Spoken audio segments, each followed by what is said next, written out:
ขอนอบน้อมแด่พระผู้มีพระภาคอรหันตสัมมาสัมพุทธเจ้าขอนอบน้อมแด่พระธรรมคำสั่งสอนขององค์สมเด็จพระสัมมาสัมพุทธเจ้าขอนอบน้อมแด่พระสงฆ์สาวกผู้ปฏิบัติดีปฏิบัติถูกต้อง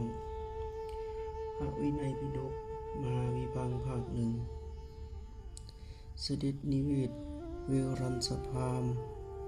ต่อมาพระผู้มีพระภาคตรัสเอิ้นฐานพระอานนท์มหัพสั่งว่าอานนท์ตถาคตทั้งหลายยังบ่ได้บอกลาผู้ที่นิมนต์ให้อยู่จำพรรษาจะบ่จะหลีกไปในชนบทเรื่องนี้เป็นประเพณีของพระตถาคตทั้งหลายเฮาจะไปลาเวรัญชพราหมณ์พระอานนท์ทูลสนองพุทธดำรัสแล้วข้างแล้วพระวิภาคทรงครองอันตรวาสกถือบาทและจีวรมีพระอานนท์ตามเสด็จพุทธดำเนินไปถึงนิเวศของเวรัญชพราหมณ์ขั้นถึงแล้วจึงประทับนั่งถึงอาสนะที่เขาจัดถวายทรงบอกเวรัญชพราหมณ์ผู้มาเฝ้าว่าท่านนิมนต์เฮาอยู่จำพรรษาเฮาขอลาท่านต้องการจะหลีกไปในชนบทเวรัญชพราหมณ์กราบทูลว่าเป็นความจริงข้าพระเจ้านิมนต์ท่านพระโคดมอยู่จำพรรษาแต่ข้าพระเจ้ายังบ่ได้ถวายไตรยธรรมที่ได้ตั้งใจไว้สิ่งนั้นบ่แม่นจะบ่มีและบ่แม่นข้าพุทธเจ้าจะบ่เต็มใจถวายในพรรษาที่ผ่านมาพระองค์ยังบ่ได้รับทายทานนั้นเพราะผู้ครองเฮือนมีกิจหลายมีธุระหลายขอท่านพระโคดมพร้อมกับภิกษุสงฆ์จงรับอาหารของข้าพุทธเจ้าเพื่อเจริญกุศล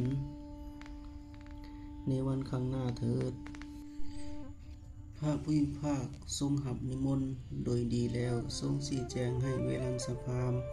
เห็นแจ้งส่วนให้อยากรับเอาไปปฏิบัติ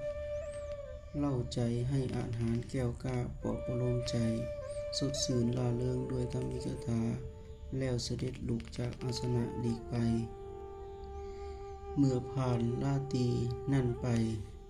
เวรัญชพราหมณ์สั่งให้เตรียมของเคี้ยวของสันอันประณีตไว้ในเฮือนแล้วให้คนไปกราบทูลภัตการแด่พระผู้มีพระภาคท่านพระโคดมถึงเวลาแล้วภัตตาหารแล้ว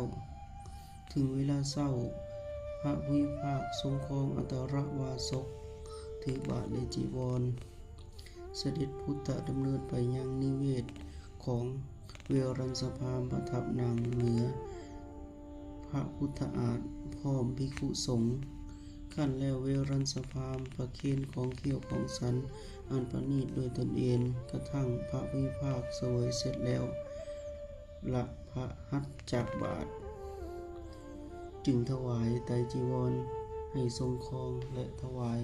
ผ้าคูให้ภิกษุครองรูปละสำรับพระผู้มีพระภาคทรงชี้แจงให้เวรัญชพราหมณ์เห็นแจ้งส่วนให้อยากรับเอาไปปฏิบัติเล่าใจให้อาหารแก้วกล้า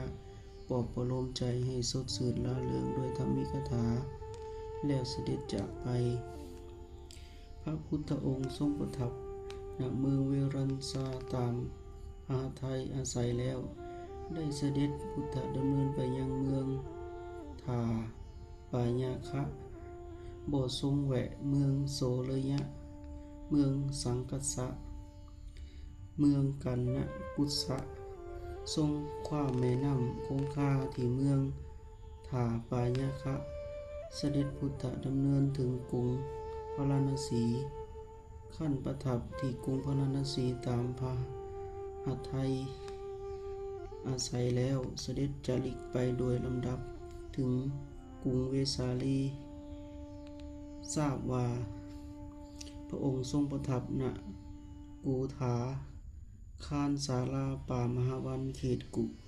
รุงเวสาลีเวรัญชพราหมณ์จบ